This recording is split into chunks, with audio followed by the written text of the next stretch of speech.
Good day, ladies and gentlemen. We dealt previously with the story of Harry and Mary, which was a very lovely 70,000 story. Now we're coming to another lovely short scenario, which I promise to show you how to calculate the future value of an annuity without using a calculator, and also how to calculate the interest earned at a specific point in time. It says the information below refers to question F and G, and you can see there is F and there is G. A person wants to accumulate 10,000 but can only save 500 per quarter at 7% per annum compounded quarterly. Now the time or the compounding period has changed, or the frequency of compounding has changed. It used to be annual and it became mostly normal, monthly. Then now we come to quarterly compounds, and it can also be half yearly. And we dealt with the frequency of the compounding period in a year when we dealt with the compound interest, but we still have to make use of that knowledge. Now this person knows what he wants in the future, and this person is willing to make monthly or quarterly payments of 500 at 7% per annum compounded quarterly, and we know that there are 4 quarters in a year. The first deposit is made at the end of the first quarter, and the minute the deposits, which are frequent deposits, remember frequent deposits or series of equal payments or deposits, which in this case are that of 500, they are called an annuity. So now this annuity is an ordinary annuity because the payments are made at the end of the time period.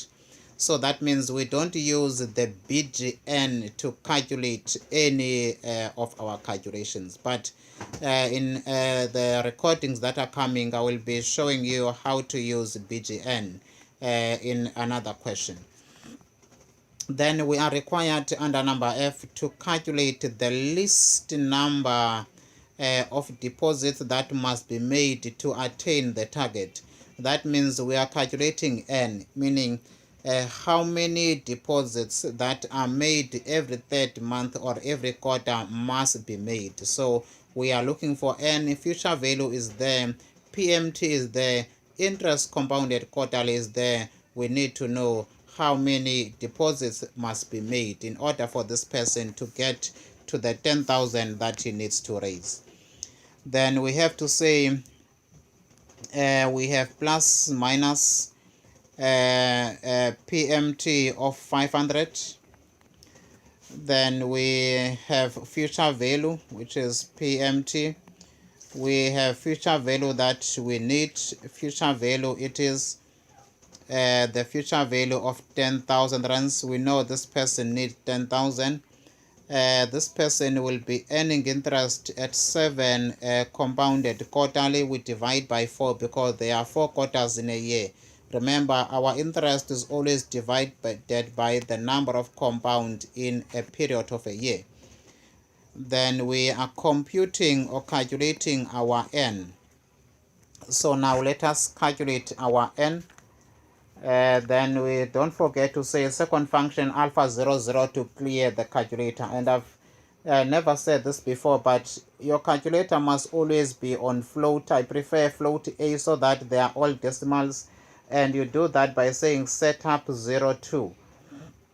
But now second function alpha 00, clear the memory. Plus minus 500 is our PMT. 7 divided by 4 is our interest, and 10,000 is what the person needs in the future, and we're computing our N or calculating our N. N is 17.298452229. So now these are the number of payments that will be made, which is equivalent to the number of quarters, which is 17.29 quarters. I don't want to go to the conversion of this number of quarters into number of months, then into number of years. We dealt with that when we did compound interest. Now, I want to just clarify something that is very crucial in this type of question. If we have 17 comma something, what does that mean? It simply means that 17 payments of 500 will be made. 17 payments of 500 every quarter will be made. And the last payment will be small. And the last payment, I don't normally like writing, and the last payment will be smaller than the ordinary normal quarterly payments. So this is what it means, meaning there are 17 full payments of 500 and a smaller payment portion of the last quarter. Now, how much, the question is, how much is going to be the last payment then? Can we know that?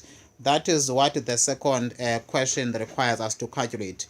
And in the response to that, I will be showing you how you can do that also manually. Now let us go to the second requirement, number G. Compute the amount of the last deposit in order for the investor to reach his target of 10,000. So how much must he pay on the 18th payment, on the 18th quarter, or on the 18th payment, which we know that the 18th payment is not the full payment. It is a smaller payment. It's more like 29, if I may convert into percentage, it's more like 29% of 500, but it's not really 29% of 500. But it's going to be a smaller portion. I wanted to test that, but it's going to be a smaller portion. Now let us then now go in explaining how to calculate this last payment. How can we get to this last payment? Now, for us to get to this last payment, it's very important for us to know first how to calculate the interest, and in fact how to calculate the future value of the annuity. Now I want to show you the calculation of the future value of the annuity so that you can know how much the last payment will be. Now, if let us say we are making payments of 500, in this case we're making payments of an amount of 500 rands, and we don't have a calculator, so we know that our first PMT, which is payment number 1, will be 500. Remember, this is made every quarter. So first payment, then after there will be interest that will be ending at the end of 3 months. 3 months after the first 500 was paid, there will be interest. How the interest will be calculated is my main focus. And remember, I think I have explained this to you under the compound interest. Then now it will be 500 times by how much interest are we earning? We're earning interest at 7% per annum, compounded quarterly. That means we can say 7 divided by 4. This will give us the interest per quarter. 7 divided by 4. It gives us interest per quarter, which is 1.75% per quarter. So now we can say times by 500 times by 1.75 divided by 100. It will give us interest only for 1 quarter. So after 3 months, this person will earn 8 rand 75 cents. So now after the end of the quarter, remember, this person will be making another PMT, payment number 2. So now we need to know how much will be the balance after payment number 2 is made. Remember, he wants to raise this 10,000. So now we have to say 875 plus 500. It will give us the balance before the second payment. So the balance before the second payment will be 508. Just want to write the 508.75. Then after we make the second payment of 500, Then the balance after that will be 1,008.75. This will be the balance after PMT number 2, payment 2. So now this person will then earn another interest. This is how you calculate the interest and compound that interest every time period that is given to us. So the interest will be earned on the balance after the second payment, meaning this is the balance beginning of the third the period, which is the third payment. So we have 1,008.75 times by 1.75%, which is 1,000 times by 1.75 divided by 100. This gives us an interest of 17.65. Then now this is the interest for the third payment. Then after there will be another PMT, payment number 3. This is just before payment number 3 was made. So payment number 3 will still be again 500. Then after we need to draw a line so that we get to the balance after payment number 3. So plus 1,008.75 plus 500, we can say that we get to 1,526 rand 40 cents. Then now this is the balance at the beginning of the period, at the beginning of quarter 4. This is balance beginning of quarter 4, or balance after PMT number 3, which is beginning of the 4th quarter. Therefore now there must be interest before the next payment. There must be, and interest will be based on the balance of 1,526.40 times by 1.75%. So now it will be times by 1.75 divided by 100. So now the interest before the next payment will be 26.71 rand. Then now we do the same thing throughout. Then after we make the 4th payment, PMT number 4. Payment number 4 again is 500. We draw the line, we get the balance here, and I just want to stop here. Then use the calculator now. 26.71 plus 500 plus 1,526.40. How much do we get? We get 2,053 rand 11 cents. This is 2,053 rand 11 cents. And if you look, there is 500 number 1, 500 number 2, 500 number, or 500 number, we have more. 1, 2, 3, 4, yes. 500 number 1, number 2, number 3, number 2, number 3, and number 4. So there are 4 payments that have been made. So now if there are 4 payments that have been made, meaning we can also use a calculator, and we say we are looking for this future value. This is the future value after PMT4, meaning after the 4th payment. I want to use the calculator now and get to the same amount. And let me use the app one so that you can see it from the screen. We are still on the future value of an annuity. We're calculating the future value. The interest is compounded quarterly. Payments are made quarterly.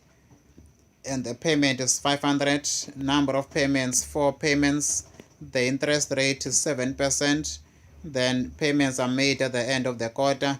We compute 2,053 rand 12 cents. Let us check if we get the same answer. 2,053 rand 12 cents. That will be just rounding off. We have 11 cents. then that will be 200,053 rand 12 cents, to be accurate, because they rounded off from the beginning. So that is exactly the same calculation you can use manually. It's just that most of the times we will be given many payments, and for us to do all these calculations one by one, it will cost us time.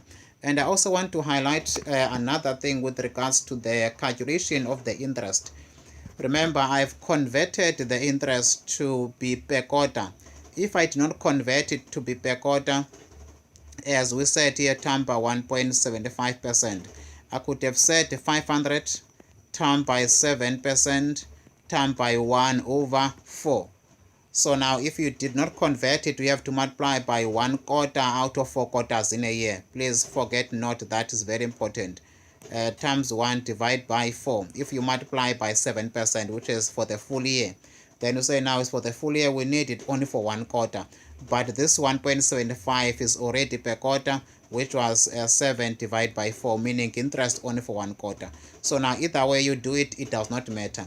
Why am I highlighting this? Is because the next question requires us to calculate the last payment. And now you will understand why I'm doing this in the response now to this question. Compute the amount of the last deposit in order for the investor to reach his target. Remember, the last deposit, for us to deposit, what we did in my workings, we will always say, okay, balance at the beginning plus interest, it will give us the balance before the next payment. And now again, this was the balance at the beginning plus interest, this is the balance before the next payment. And again, this is the opening balance plus the interest. Let me also write that one. We said interest is 17.65 plus 17.65 plus 1,000 and 8.75. The balance is 1,026 rand 40 cents. This is the balance before the next payment. So now, before we make the next payment, we need to know the opening balance plus the interest that is calculated. That is what I want to bring across your mind. And also, before we added the next payment, we set the balance plus the interest for the quarter. Then after we took the interest, added it back, it gave us the balance before the next payment. And same thing, this was the opening balance at the end of the previous quarter, plus the interest of the current period, it will give us the balance before the next payment of 1,526.40 plus the interest of 26.71. Then now this gives us 1,553 rand 11 cents. So now this is a balance before the next payment, which is the balance just before this next payment. In other words, when we are required to calculate the last payment, we need first to know, and I want to, sorry, before that, this is the future value before the next interest, and this is the future value at the end after the previous payment. And again, this is the future value before the interest for the quarter was added. So now we have all these future values, and again here this is the future value before the next interest is added, but I don't want to focus to the continuous periods. Now, in other words, we need the future value a period before the last payment. What does that mean? That means we need the future value on the 17th, after the 17th payment. Why 17th payment? Because we know very clearly that 17 full payments of 500 must be made. Then after we get the future value after the 17th payment of 500, then we can add interest to get to the balance just before the last payment. Then after we say that balance minus 10,000 in order for us to know how much should be paid last, because our target is 10,000. So now let us first calculate the future value, where we say we know that our monthly payments are how much? Are 500. So we need to know how much will be the future value of 17 payments, which is the future value after the 17th payment has been made. Take note of that, future value after the 17th payment is made. So we say plus minus 500 is our PMT. Our monthly payment interest is 7 divided by 4. Our N is 17. We want to know how much will be the balance after 17 full payments are made. Then now we compute our future value. Then now how do we do that? Very easy and very simple. Use our smart calculator, looking for the future value for N being 17, when 17 payments are made, and the payments are made at the end of the time period. So now we say compute. We get 9,880 cents there at the bottom. Everything was the same quarter, let us only change our N.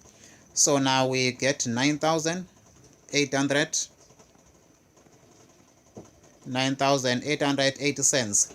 In other words, this is the balance after the 17th payment. This is the balance after the 17th payment. I want to come here. That means payment number 4, number 5, up to payment number 17. After payment number 17, this is the balance we got. Because there were many payments, balance that we got, which is 9,880 cents. This is the balance after the 17th payment was made. So now what do we need? Remember, whenever we get to the future value, which is the future value at the same time, balance future value after the 17th payment. And after every payment, take note there was a balance, and after interest before the next payment. It's the payment, then after the balance, then you add interest before the next payment. So now that's what I want to bring across to you. So now in other words, we need to add interest here. We need to add interest. Then our interest, remember, it will be out of 9,880 cents times by 1.75%. Then after we need to add that interest, we have 9,800.80 cents times by 1.75 divided by 100. And we can see our interest after the 17th payment was made will be 171 rand 51 cents. Then now we need to add this from the 9,800.80 cents. This will give us 9,972 rand 31 cents. So this is the balance. This is the balance just before the 18th payment, the 18th or the last payment. This is the balance before the 18th or the last payment. Now, how much must we pay? One will say 500. We can't pay 500 because if we pay 500, this amount will be more than the required 10,000 that this person needs to raise. Remember, this person needs 10,000 in his account after these payments. So now if we say plus 500, it will not give us the amount this person needs to raise. So now what do we need to say? We need to say 10,000 minus the balance just before. So we have 9,972.31 minus 10,000, so that we know how much is short for this person to make exactly the 10,000 that he wants. So now we need to say minus 10,000. Therefore, we can see that the last payment will be 27 rand 69 cents. So that will be last payment. Last payment equals, then you show all the calculations. Last payment is equal to 27 rand 69 cents. This is the last payment that he needs to make. So now, I've made this very clear to you, that you just calculate the future value just at the end. Then after you calculate again the future value just after the interest was added. Then after, with that one, you will be done and dusted. Now in the calculator, you can use any format, but I prefer that we just use the manual approach, where you calculate this just 1 month after or 1 period after. And remember, I said to you, you could have said again 9,800, 0.80 cents times by 7% times by 1/4. It will give you the same interest just before the last payment. Same interest just before the last payment, which is 9,800.80 cents. Multiply this by 7, divide by 100, which is 7%, times by 1/4, which is 1/4 out of the 4 quarters. You still get the 171. Then after we get to the balance just before the 18th payment, after the interest of the 18th quarter has been added, because this is the interest for the 18th quarter. Therefore now, how much must be paid? Only in the last payment, 27 rand, which is 10,000 rands minus 9,972.31. Therefore now this will give us the last payment that must be made. This is quite important because you will be dealing with this most of the times, and also when you go to financial management at the advanced diploma, you will be seeing this calculation of the last payment. How much must be paid last payment, which is not the same as the regular payment. We call this 500 as the regular payments, meaning the last payment will be less than the regular and the normal payments. With that, guys, thank you very much once again.